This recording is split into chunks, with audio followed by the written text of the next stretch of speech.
Halo Sobat Katolik, jumpa lagi dengan saya, Adelia Elma Lawadasi, mahasiswa semester 4 Sekolah Tinggi Pastoral Santo Petrus Keuskupan Atambua. Di pagi hari yang cerah ini, saya mengajak saudara sekalian untuk menyempatkan diri sejenak untuk merenungkan sabda Tuhan. Kita awali permenungan kita ini dengan tanda kemenangan Kristus.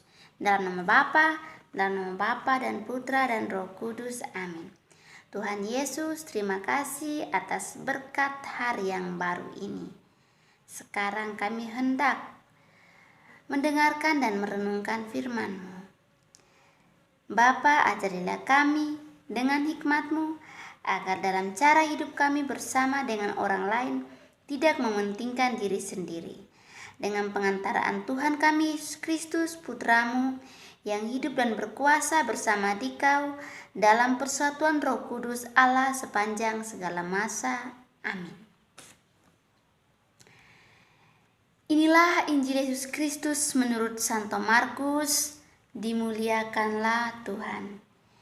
Injil Markus bab 9 ayat 14 sampai dengan ayat 29. Yesus mengusir roh dari seorang anak yang bisu. Ketika Yesus, Petrus, Yakobus, dan Yohanes kembali pada murid-murid lain, mereka melihat orang banyak mengerumuni murid-murid itu, dan beberapa ahli Taurat sedang mempersoalkan sesuatu dengan mereka. Pada waktu orang banyak itu melihat Yesus, tercenganglah mereka semua dan bergegas menyambut Dia. Lalu Yesus bertanya kepada mereka, "Apa yang kamu persoalkan dengan mereka?" Kata seorang dari orang banyak itu, "Guru, anakku ini kubawa kepadamu karena ia kerasukan roh yang membisukan dia. Dan setiap kali roh itu menyerang dia, roh itu membantingkannya ke tanah. Lalu mulutnya berbusa, giginya berkertakan dan tubuhnya menjadi kejang. Aku sudah meminta kepada murid-muridmu supaya mereka mengusir roh itu, tetapi mereka tidak dapat."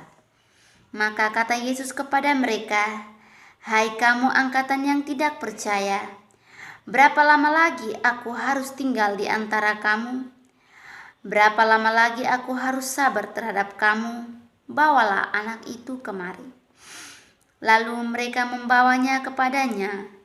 Waktu roh itu melihat Yesus, anak itu segera digoncang-goncangnya, dan anak itu terpelanting ke tanah dan terguling-guling, sedang mulutnya berbusa. Lalu Yesus bertanya kepada ayah anak itu, "Sudah berapa lama ia mengalami ini?" Jawabnya, "Sejak masa kecilnya. Dan seringkali roh itu menyeretnya ke dalam api ataupun ke dalam air untuk membinasakannya. Sebab itu, jika engkau dapat berbuat sesuatu, tolonglah kami dan kasihanilah kami." Jawab Yesus, "Katamu, jika engkau dapat, tidak ada yang mustahil bagi orang yang percaya." Segera ayah anak itu berteriak, "Aku percaya, tolonglah aku yang tidak percaya ini." Ketika Yesus melihat orang banyak makin datang berkerumun, Ia menegur roh jahat itu dengan keras. Katanya, "Hai kau roh yang menyebabkan orang menjadi bisu dan tuli, aku memerintahkan engkau, keluarlah daripada anak ini dan jangan memasukinya lagi." Lalu keluarlah roh itu sambil berteriak dan menggoncang-goncang anak itu dengan hebatnya. Anak itu kelihatannya seperti orang mati, sehingga banyak orang yang berkata, "Ia sudah mati." Tetapi Yesus memegang tangan anak itu dan membangunkannya, lalu ia bangkit sendiri. Ketika Yesus sudah di rumah dan murid-muridnya sendirian dengan Dia, bertanyalah mereka, "Mengapa kami tidak dapat mengusir roh itu?" Jawabnya kepada mereka, "Jenis ini tidak dapat diusir kecuali dengan berdoa." Demikianlah sabda Tuhan. Terpujilah Kristus. Saudara-saudaraku yang terkasih, bacaan Injil hari ini menampilkan kepada kita tentang Yesus yang merasa kecewa dengan murid-muridnya karena mereka ragu akan kuasa Yesus yang mengusir roh jahat.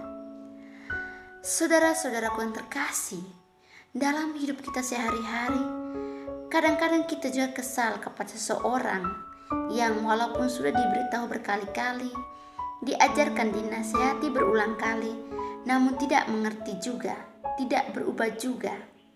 Saat diberitahu manggut-manggut, seolah-olah sudah mengerti, tetapi setelah itu tidak terjadi apa-apa. Akhirnya terbawa kesal, kecewa, dan emosi. Lalu tiada ampun lagi kita menutup diri untuk mau sabar dan mengerti. Sikap seperti itu tidak akan menolong orang lain dan diri kita sendiri. Kita akan terus dikuasai oleh perasaan negatif, sedangkan orang lain pun tidak akan pernah berubah menjadi lebih baik.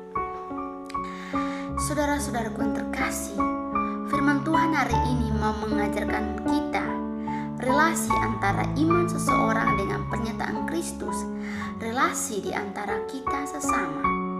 Iman dan doa adalah relasi yang harus terus kita bangun dengan Tuhan Yesus, melainkan juga untuk setiap pelayanan, pekerjaan yang kita lakukan. Apapun yang kita lakukan untuk Dia hendaknya didasarkan oleh relasi kita dengan Kristus. Kekuatan dan kuasa Allah lah yang memungkinkan segala perkara dapat dilakukan. Carilah Tuhan dalam doa, beriman padanya, dan lakukan firman-Nya. Kuasanya akan kita alami untuk menjadi berkat bagi sesama. Semoga. Marilah berdoa. Ya Yesus, kuatkanlah kami dalam percaya. Jadikanlah kami manusia pendoa, sehingga mampu mengusir segala kuasa jahat. Demi memuji nama-Mu yang kudus, kini dan sepanjang segala masa. Amin. Dalam nama Bapa dan Putra dan Roh Kudus. Amin.